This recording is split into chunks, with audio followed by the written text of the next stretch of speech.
Cardio from Brrraaains A Head-Banging Life, gbhblofficial for short. It is my pleasure to be standing here with Agrona. It's been 2 hours, an hour and a half since you just came off stage? About an hour and a half. We have to ask you then, how on earth was that for you? Surreal. Yeah, absolutely surreal, something absolutely unbelievable for us, you know. Completely new experience, and it was just amazing. It's Teresa's first festival, full stop. Oh, that is amazing. There, you know, but it was just amazing. Did you have any kind of trepidation, because you are obviously the main stage is open today, so you're playing in the tent, and at the exact time Svalbard, who is quite a popular band, are playing, but that tent was rammed. We were there for about 15 minutes watching you guys, and it was pretty rammed. Yeah, I mean, we were thinking, okay, Svalbard, really big band, obviously, you know, really talented band, one of the bands we actually would have liked to have seen. Of course. But at the same time, there's a bit of a kind of disparity between what they do, which is actually quite uplifting and melodic compared to the miserable chaos that we're kind of promoting. So it's one of those things, it's like, well, do you want your bacon or do you want your eggs?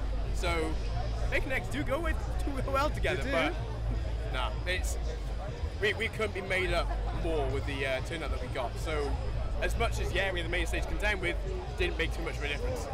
And when the opportunity from Bloodstock came, and they said, hey, we want you guys to play, and offered you the Sophie stage, talk us through that. What were you feeling? What was it like? It was pancake day. It was pancake day. I got the phone call whilst I was making pancakes and practically burnt myself. So thanks, Simon. Really appreciate that.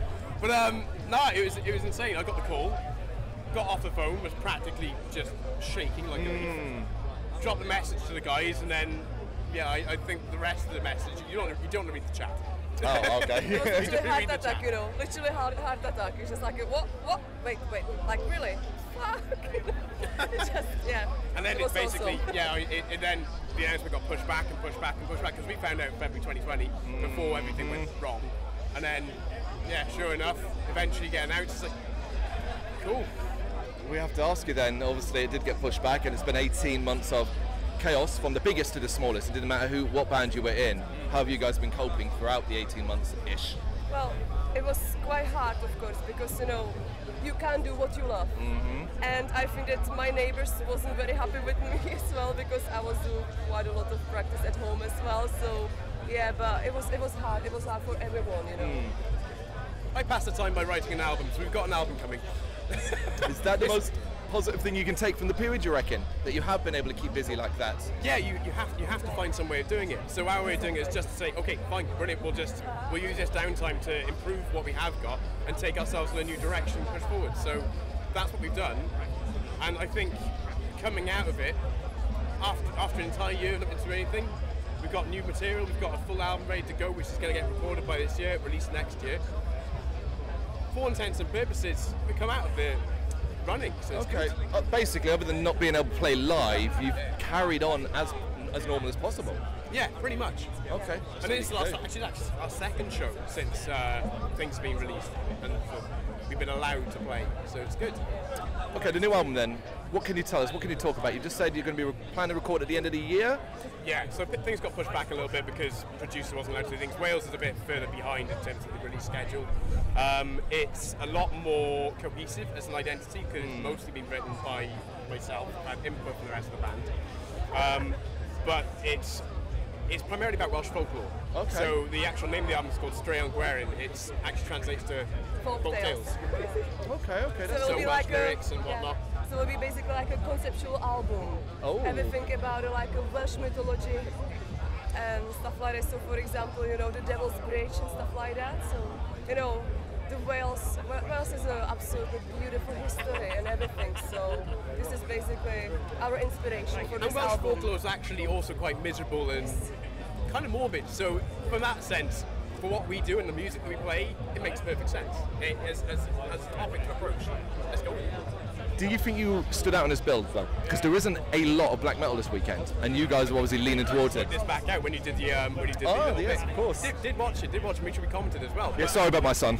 Oh, it's fine. We're not everyone's cup of tea.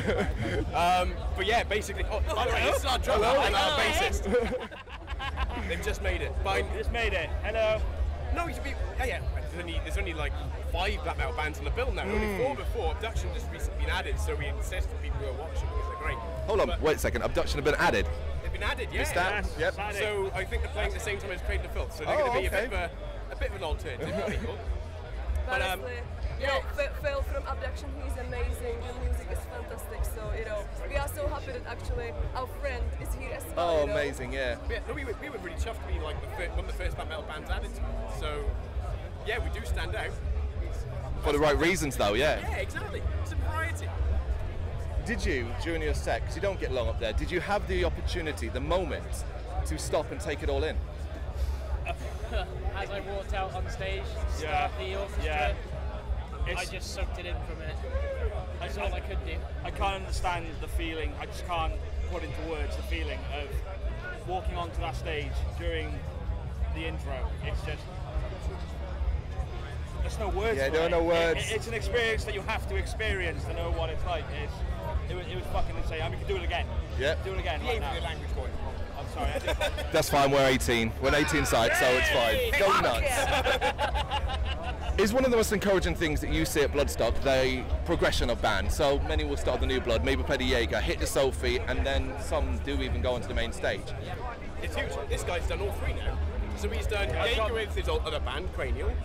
Yeah, Cranial Separation was on the Jaeger stage. We hit the New Blood in 2016. Now we've just done Sophie. The important thing is you can use it as a springboard. Yes. So me and Tim actually do South Wales Metal to the Masses, so we actually have a bit of a kind of background knowledge on that as well. But you have to use it as a springboard and actually try and progress further on. Otherwise, what's the point?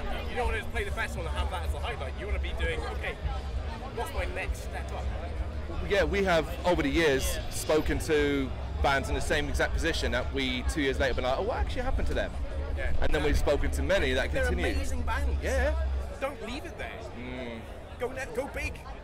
You know? Leverage it. Yeah, pretty much. Yeah, provided everything works out. Guys, are you going to be around all weekend? Yeah. Who are you looking forward to seeing from this point? Scaris. Our mates in Ascaris. Scaris tomorrow, yeah. Amazing. Abduction, Devin.